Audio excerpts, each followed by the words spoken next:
मैं वंशिका, एक ऐसे घर से जहाँ बाप जुआरी और माँ मेरे पति के अत्याचार से परेशान। मेरी तरफ कभी किसी ने ध्यान ही नहीं दिया। मेरे पिताजी को जुए की इतनी बुरी लत थी कि हमें 2 वक्त का खाना भी नसीब नहीं होता। कभी कभी तो बस पानी पीकर ही पेट भरना पड़ता। मेरी माँ को बहुत कमज़ोरी हो गई थी और हमारे पास इतने पैसे भी नहीं थे कि उनका इलाज कर सके। मेरी माँ बेचारी हालात से लड़ते लड़ते आखिर हार मान ली। मेरी माँ के चले जाने के बाद तो पिताजी और बेफिक्र हो गए, मानो उन्हें कुछ पड़ी ही ना हो। कई कई दिन तक वो घर नहीं आते। मैंने काफ़ी बार घरों में जाकर काम करने का कहा, पर पिताजी ने मुझे कभी इसकी इजाज़त नहीं दी और ना ही मुझे पढ़ने दिया। मैं दिन रात अपनी किस्मत को रोती। मैंने ऐसा क्या पाप किया था जिसकी वजह से मुझे ऐसी ज़िंदगी मिली। यहाँ से बाहर निकलने का एक ही रास्ता था कि मैं सुमित से शादी कर लूँ। मैं और सुमित एक दूसरे से बहुत प्यार करते थे। कई बार मैंने सुमित से शादी की बात की थी, पर वो हर बार किसी न किसी वजह से टाल देता। पर अब मैं रोज़ रोज़ की झिकझिक से परेशान हो गई थी। अब मैंने ठान लिया था, मैं सुमित को इस बात को नज़रअंदाज नहीं करने दूंगी। पर 1-2 हफ्ता हो गए, सुमित मुझसे मिलने नहीं आया। मैंने राजीव से सुमित की खैर खबर पूछने की सोची। राजीव सुमित का दोस्त था। सुमित के पहले राजीव ने कई बार मुझे शादी के लिए पूछा था। वो मुझे बचपन से प्यार करता था।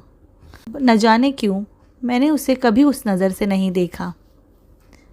जब से सुमित और मैं साथ थे, राजीव ने सुमित से बोलचाल कम कर दी थी। सुमित ने भी मुझे राजीव से दूरी बनाए रखने के लिए कहा था, पर अब मुझसे घर के हालात बर्दाश्त नहीं हो रहे, इसीलिए मैं राजीव से मिलने चली गई। मैंने राजीव से पूछा, क्या तुमने सुमित को देखा है?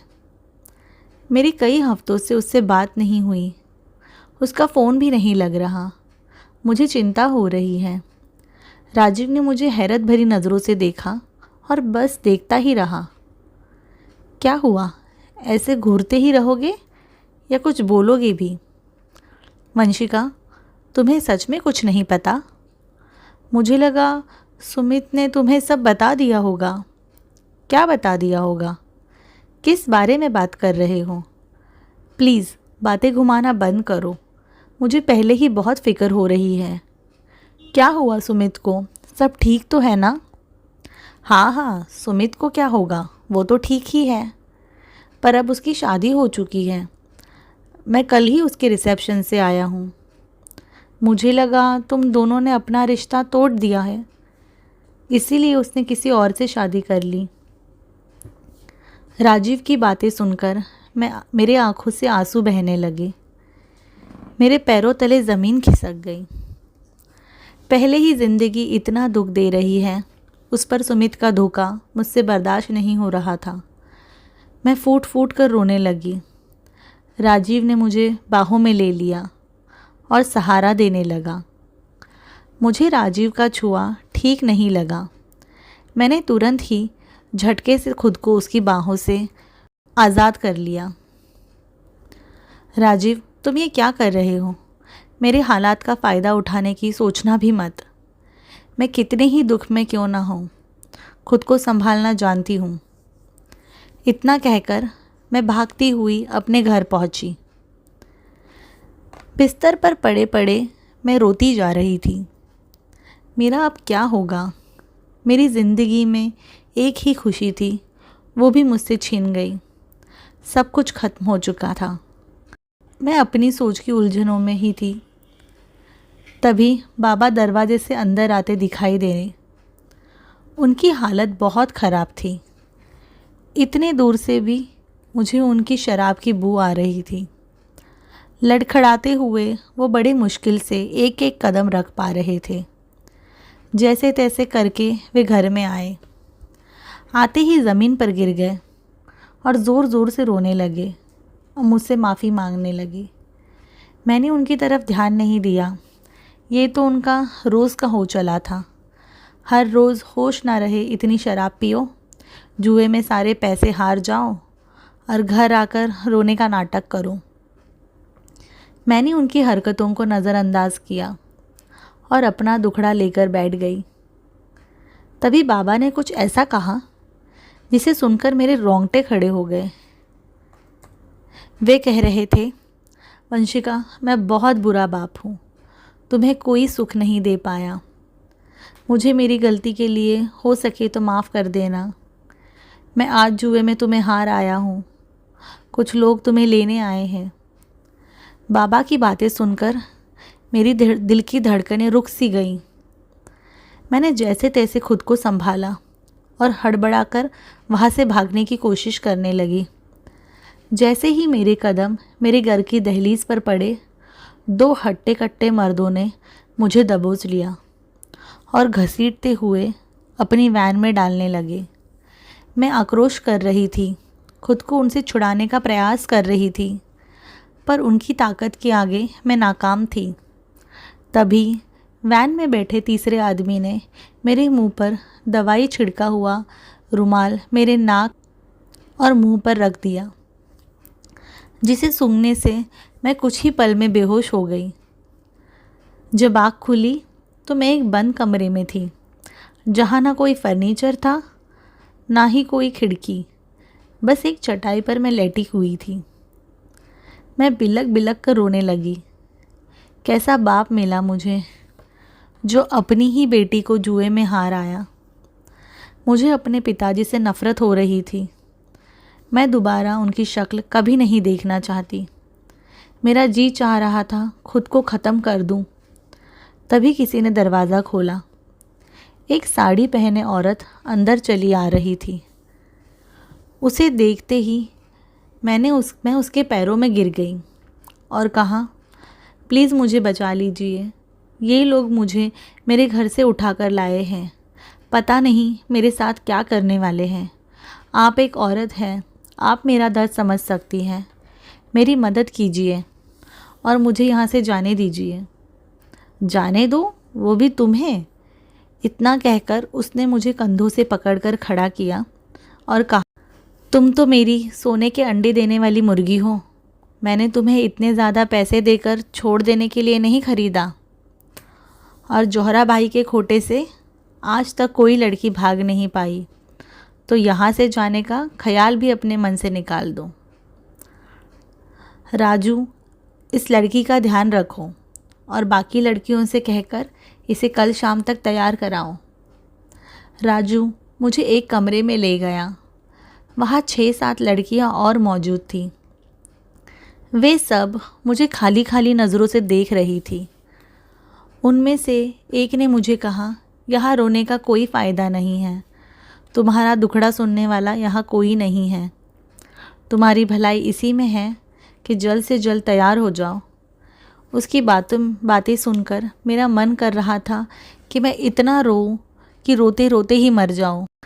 कैसी किस्मत पाई थी मैंने कि पहले तो माँ मुझे अकेला छोड़ गई, फिर जिससे प्यार किया उसने इतना बड़ा धोखा दिया और मेरे बाप ने ही मुझे जीते जी नरक में भेज दिया। उन लड़कियों ने मुझे तैयार किया और कुछ ही देर में राजू आया और मेरी फ़ोटो खींचकर चला गया। मेरे पूछने पर लड़कियों ने बताया वो ग्राहकों को हमारी फ़ोटो दिखाता है, फिर जिस ग्राहक को जो लड़की पसंद आए वो उसे रात भर के लिए ख़रीद लेता है। ये सुनकर मेरी रूह काँप गई। मुझे खुद पर ही घिन आने लगी। रात होने पर राजू आकर एक एक लड़की का नाम पुकारता और वो लड़की उसके साथ चली जाती। वो नज़ारा देखकर मैं डर से काँपने लगी। जैसे तैसे वो रात बीती। अगली रात राजू मेरी फ़ोटो भी ग्राहकों को दिखाने वाला था। ये सोचकर मेरी जान निकले जा रही थी। ऐसा लग रहा था ये दिन ढले ही ना। मैं भगवान से प्रार्थना करती रही, हे भगवान, मैंने अब अपने आप को आपके भरोसे छोड़ दिया है। आप ही मेरी इज्जत की रक्षा करो। आखिर वो समय आ गया। राजू फिर से एक एक कर लड़कियों का नाम पुकारने लगा।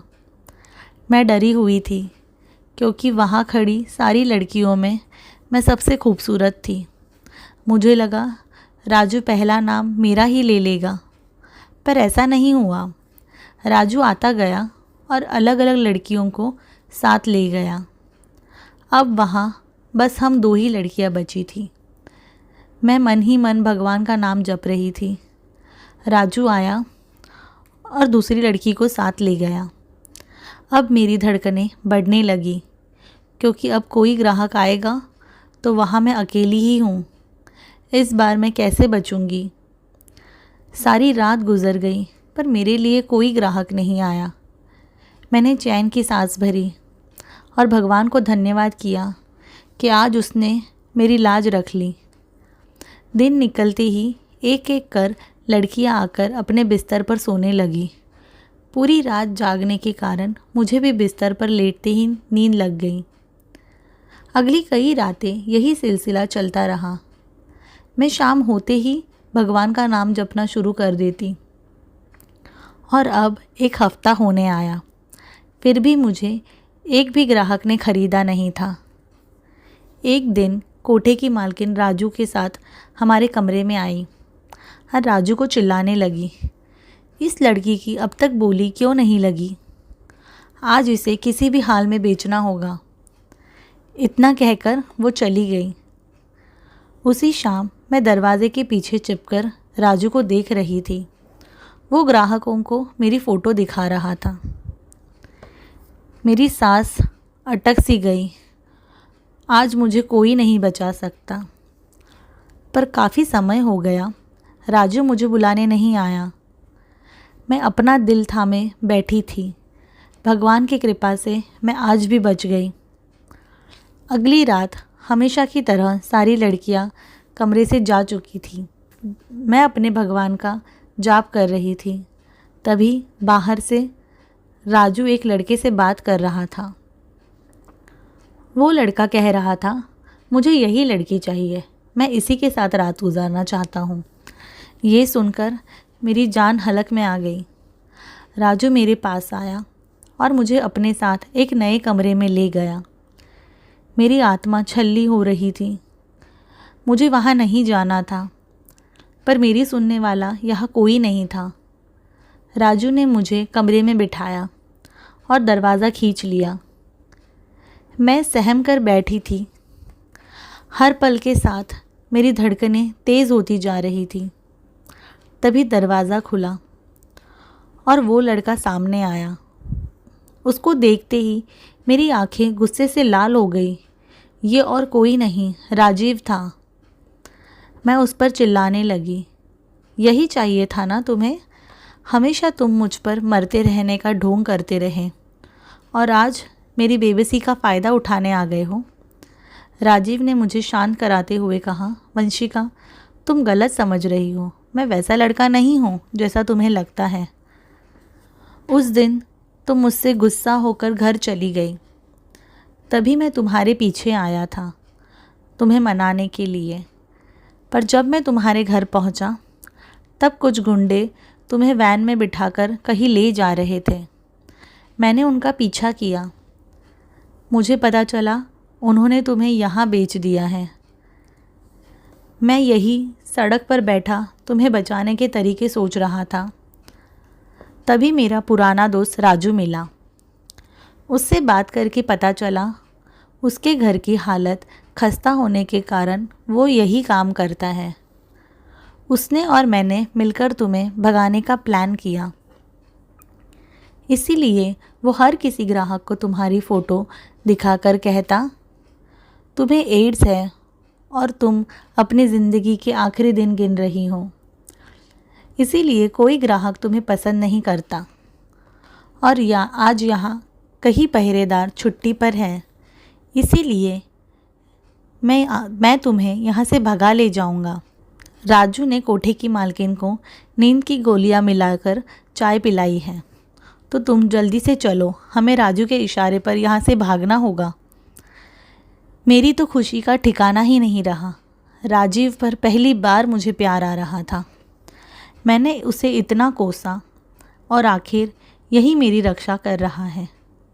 तभी राजू ने बाहर खड़े पहरेदार को बातों में लगा लिया और हम उसके पीछे से चुपचाप वहाँ से भाग गए। हम वहाँ से निकलकर एक नए शहर बस गए। राजीव ने मुझसे सम्मान से शादी कर ली।